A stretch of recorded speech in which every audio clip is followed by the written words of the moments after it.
Bonjour chers amis, j'espère que vous allez bien. Dans cette vidéo, je vais corriger avec vous les expériences 2 et 3 de l'examen national 2022, sciences mathématiques, session normale. Alors dans l'expérience 2, on va étudier les oscillations forcées dans un circuit RLC. Et dans l'expérience 3, on va étudier la démodulation d'amplitude d'une onde. Cette vidéo est dédiée aux étudiants en deuxième année bac, sciences mathématiques et sciences physiques. Je vous rappelle qu'on a déjà corrigé l'exercice 1 qui porte sur la décharge d'un condensateur. Vous pouvez voir le corrigé dans la playlist dipôle RC. Alors maintenant, exercice 2, oscillation forcée dans un circuit RLC. On constitue un dipôle D par l'association en série de la bobine P, du condensateur de capacité C et du conducteur ohmique de résistance R ajusté sur la valeur R égale à R2 égale à 20 ohms. Le dipôle D est soumis à une tension alternative sinusoïdale fournie par un générateur GBF, voire figure 3. Donc ici on a sur la figure 3 la résistance R, la bobine P, le condensateur C en série. Donc c'est ça le dipôle D. Aux bornes de ce dipôle, on applique une tension alternative sinusoïdale. إذا هنا نكون ثنائي قطب D بتجميع على التوالي لوشيعة B ومكتف C وموصل أومي مقاومته R معدل على القيمة R2 يساوي 20 أوم. يطبق المولد GBF بين مربطي ثنائي القطب D توتر JB متناوب. انظر الشكل 3. Un oscilloscope bicourbe est branché de manière à visualiser. Sur la voie A, la tension U de T égale à U max cosinus 2π plus Φ1 au borne du dipôle D. Sur la voie B, la tension UR2 de T au borne du conducteur ohmique. On donne base de temps 0,5 millisecondes par division, la sensibilité verticale pour les deux voies A et B, 2 volts par division. إذا بواسطة كاشف تذبذبات نقوم بمعاينة على المدخل A نقوم بمعاينة التوتر U de T يساوي U max cosinus 2πt زائد Φ1 بين مربطي ثنائي القطب T. وعلى المدخل B التوتر UR de T بين مربطي الموصل الأومي. إذا هنا نعطي الكسح الأفقي 0.5 مليسكوند لكل ديفيزيون والحساسية الرأسية بالنسبة للمدخلين A و B هي 2 فولت لكل ديفيزيون. L'expression de l'intensité du courant électrique dans le circuit est I de T égale à I max cosinus 2π plus Φ2.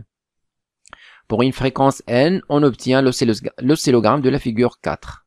تعبير شدة التيار الكهربائي المار في الدارة هو I de T يساوي I max cosinus 2π زائد Φ2. عند التردد N نحصل على المنحنى المبين في الشكل 4. Question 2A. Faire le schéma du montage permettant de visualiser les tensions U de T et UR2 de T. إذا هنا مطلوب إعطاء تبيانات التركيب التي تمكن من معاينة التوترين U de T و UR2 de T.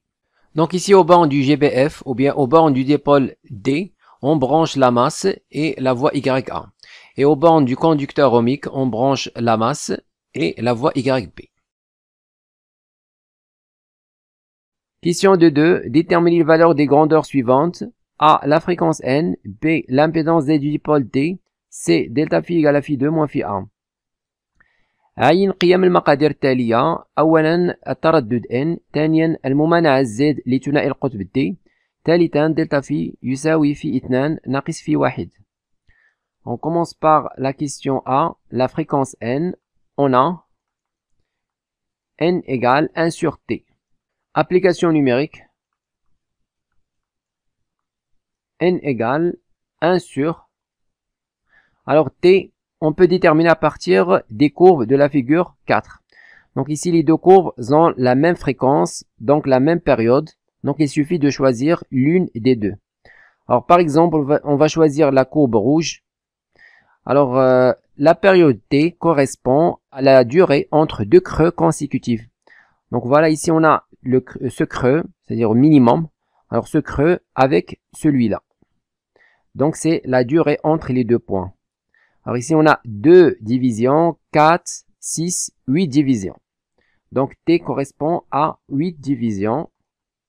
Et on multiplie par la sensibilité horizontale, 0,5 millisecondes par division. Alors 0,5 millisecondes, donc 10 puissance moins 3 secondes, et fois division moins 1. On simplifie par les divisions.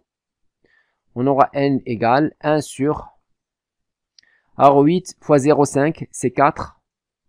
10 puissance moins 3 au numérateur, c'est 10 puissance plus 3. Donc ici on a 1000 sur 4, c'est 250. Donc n égale 250 Hz. Maintenant on passe à la question B. Déterminer l'impédance Z du dipôle D. إذا نحدد ممانعة ثنائي القطب D. En question B, on sait que l'impédance Z est égale U efficace sur I efficace égale aussi à U max sur I max. Car on sait que U max égale à racine de 2 fois U efficace. Même chose, I max égale à racine de 2 fois I efficace. Donc ici, il suffit de simplifier par racine de 2. Alors, U max, on peut déterminer à partir de la courbe de la figure 4. Et I max, on va utiliser la relation UR égale à R2 fois I max. Puisque UR2 est égal à R2 fois I. Donc ici on a la tension UR2, c'est la tension efficace au bornes du conducteur ohmique. Ici on a l'intensité donc l'intensité efficace du courant qui circule dans le circuit. Alors UR2 égale à R2 fois I. On a aussi UR2 max égale à R2 fois I max. Voilà, donc on remplace dans l'expression de Z. Alors, Z égale U max sur I max, c'est UR2 max sur R2. Donc on va mettre ici UR2 max sur R2. Donc il suffit de multiplier ici par R2. Donc fois R2. Alors, application numérique. Z égale UM. Alors, UM, on détermine UM à partir de la courbe de la figure 4. Alors, UM, c'est la tension maximale au bornes du dipôle D. Donc, il correspond à la courbe qui a l'amplitude la plus grande, c'est-à-dire la courbe verte. Alors, donc ici, on a 2 divisions, 4 divisions. Donc, UM max, c'est 4 divisions. On va pas multiplier par la sensibilité car on va simplifier plus tard sur UR2 max. On détermine à partir de la courbe. Alors UR2 max, c'est la tension maximale aux bornes du conducteur ohmique. Il correspond à la courbe qui a l'amplitude la plus petite. Donc c'est la courbe rouge. Donc ici l'amplitude c'est 2 divisions. Donc sur 2 divisions, on multiplie par R. R2 c'est 20 ohms. إذا شدة التيار القصوي بين مربطي ثنائي القطب D يوافق المنحنى الذي لديه أكبر قيمة قصوية، يعني المنحنى بالأخضر. إذا نحسب 1 2 3 4 ديفيزيون. وشدة التوتر UR2 max بين مربطي الموصل الأومي توافق المنحنى الذي لديه قيمة قصوية أقل، يعني المنحنى بالأحمر. هنا نحسب 1 2 division. Donc on trouve Z égale 4 sur 2, c'est 2, 2 fois 20, c'est 40 ohms. Alors maintenant on passe à la question C. Déterminer la valeur de delta phi égale à phi2 moins phi1. Alors phi1 c'est la phase de U de T et phi2 c'est la phase de I de T. Alors on sait que I de T et UR de T ont la même phase phi2, car d'après la loi d'Ohm, on sait que UR2 de T est égal à R2 I de T. Donc UR2 et I de T ont la même phase phi2. Donc ici, d'après la courbe, ou bien les courbes de la figure 4, on voit ici que la courbe verte coupe l'axe des temps avant la courbe rouge. Alors la courbe verte, elle représente U de T, la tension aux bornes du dipôle D, Et la courbe rouge représente UR2 de T, c'est-à-dire la tension aux bornes du conducteur ohmique. Donc ici, comme vous voyez, U de T est en phase par rapport à UR de T. Alors question C. D'après les courbes de la figure 4, U de T est en phase par rapport à UR2 de T. Car la courbe de U de T coupe l'axe de temps avant la courbe de I de T.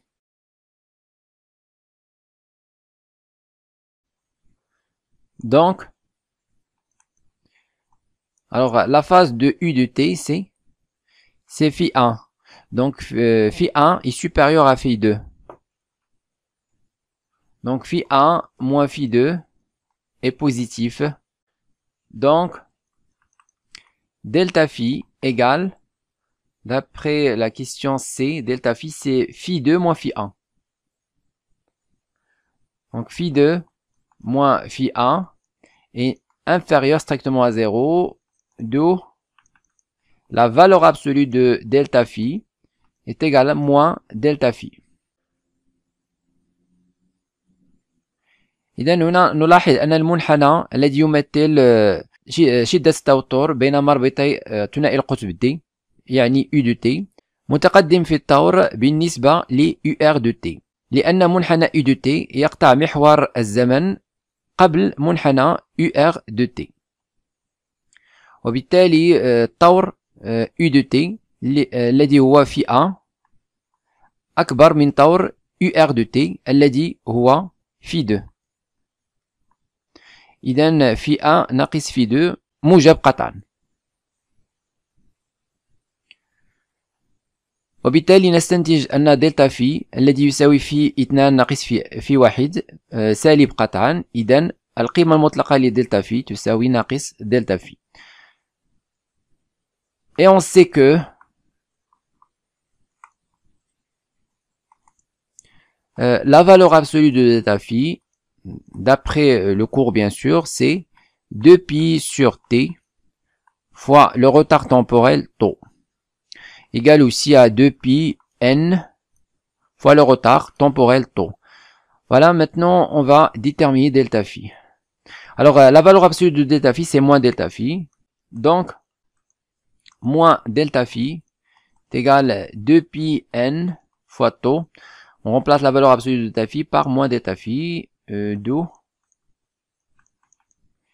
delta phi égale phi 2 moins phi 1 est égal à 2pi moins 2pi n fois tau. Alors maintenant, application numérique. Delta phi égale moins 2pi fois n. N, on a déjà trouvé 250 Hz. Ici, 250 fois tau. Alors, tau, on détermine à partir de, voilà, à partir des courbes de la figure 4. Donc, tau correspond à la durée entre les deux courbes. Donc, ici, c'est ça tau. Il correspond à une division. Une division et on multiplie par la sensibilité horizontale. Donc, tau, c'est une division fois 0,5 millisecondes, donc 10 moins 3, division moins 1. On simplifie par les divisions. Delta phi égale moins, alors 2 fois 0,5, c'est 1. Donc il reste 250 fois 10 puissance moins 3, c'est 0,25. Donc on va voir ici 0,25 fois pi.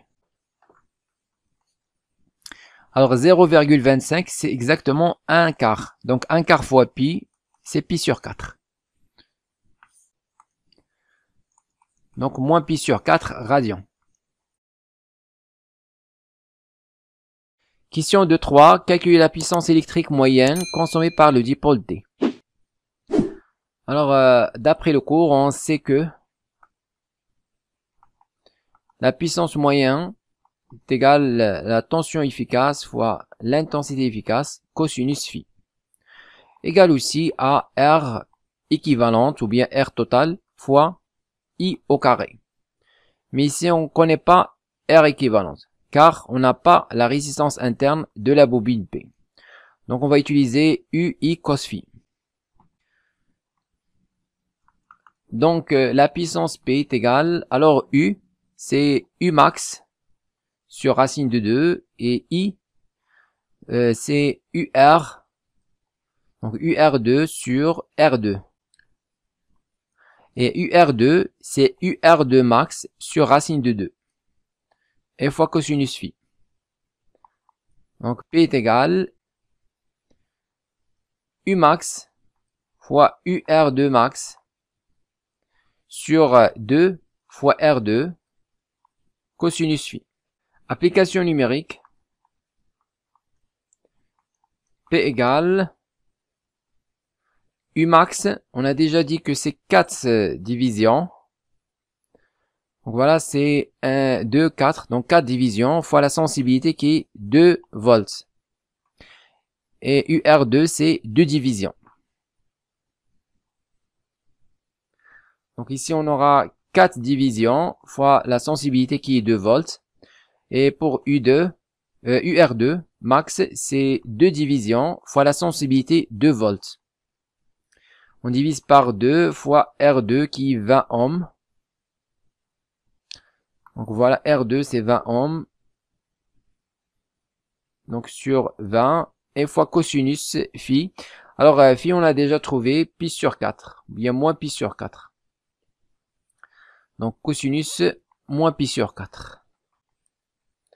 Alors on trouve P égale 0,56 watts. Expérience 3, démodulation d'amplitude d'une onde. En démodulation d'amplitude, le condensateur de capacité C et le conducteur ohmique de résistance R variable précédent sont montés avec une diode comme l'indique le circuit de la figure 5. Pour être utilisés comme constituant d'un montage d'un récepteur radio. Question 3a, expliquez le rôle de ce constituant dans le montage du récepteur radio. إذن التجربة 3 تتحدث عن إزالة تضمين لموجة. عند إزالة التضمين نقوم بتركيب الصمام الثنائي والموصل الأومي المقاومة المتغيرة السابق مع المكثف الذي سعته السابق أيضا كما هو مبين في الشكل 5 لكي يتم استعمالهم كمكون داخل تركيب مستقبل راديو. السؤال الأول مطلوب شرح دور هذا المكون. La diode permet d'obtenir une tension modulée redressée. C'est normal puisque la diode permet le passage du courant uniquement dans le sens direct et bloque le sens indirect. Donc par exemple, si on a le signal suivant, avec la diode, on va éliminer les alternances négatives et garder uniquement les alternances positives. Donc on dit qu'on obtient un signal redressé. Donc la diode permet d'obtenir une tension modulée redressée. يسمح الصمام الثنائي بالحصول على توتر مضمن مقوم. Alors pour le dipôle RC parallèle, c'est un filtre passe-bas. C'est-à-dire il ne laisse passer que les fréquences basses et bloque les hautes fréquences, à savoir la fréquence de la porteuse. Donc le dipôle RC parallèle est un filtre passe-bas qui permet de détecter l'enveloppe et supprimer la porteuse. ثنائي القطب RC على التوازي هو عبارة عن مرشح ممرر للترددات المنخفضة ويمكن من كشف الغلاف وحذف الموجة الحاملة. Question 3.2. Sachant que la fréquence de la porteuse est NP égale à 160 kHz et la fréquence du signal modulant est NS égale à 10 kHz, la valeur de R égale à R3 égale à 2 kΩ et celle de C permettait à ce constituant de bien jouer son rôle. Justifié. Donc ici on parle du constituant précédent, constitué par la diode, la résistance et le condensateur, c'est-à-dire le dipôle RC parallèle. Alors il permet de jouer le rôle de détecteur d'enveloppe, il supprime la porteuse. Donc pour qu'il joue son rôle, il faut qu'il vérifie la condition suivante. il faut que la constante de temps, taux, égale à R3C, soit largement supérieure à la période signal porteur et légèrement inférieure à la période du signal modulant, c'est-à-dire TS. علما أن تردد الموجة الحاملة هو NP يساوي 160 كيلو هرتز، وتردد الموجة المضمنة NS يساوي 10 كيلو هرتز، وقيمة R هي R3 تساوي 2 كيلو أوم، و C تسمح لهذا المكون بلعب دوره. علل جوابك. إذا للحصول على كشف غلاف جيد يجب أن يتوفر ثنائي القطب RC على ثابتة زمن طو تساوي R3 في C تحقق المتراجحة المزدوجة التالية.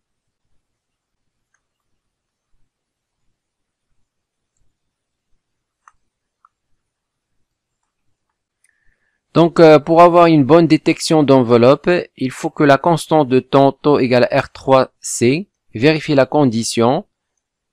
Taux égale R3C, largement supérieur à TP, légèrement inférieur à TS. C'est-à-dire R3C, largement supérieur. Alors, TP c'est 1 sur NP.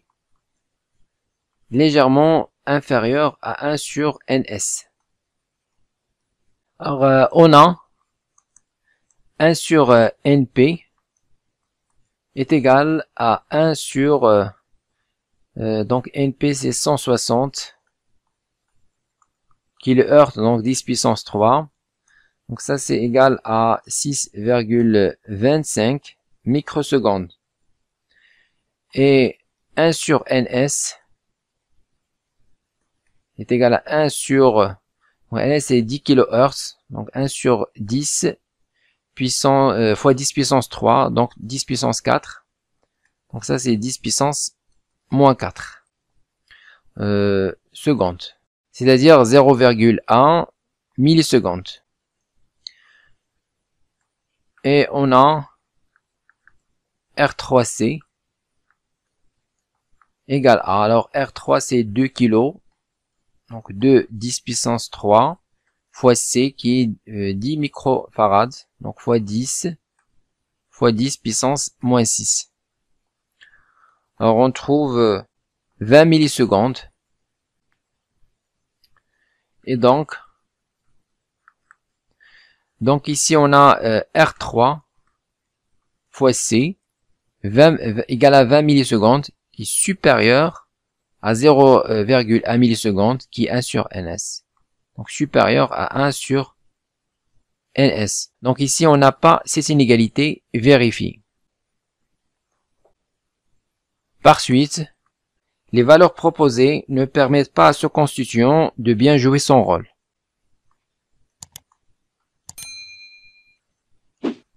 إذن القيم المقترحة لا تسمح لهذا المكون بلعب دوره بشكل جيد.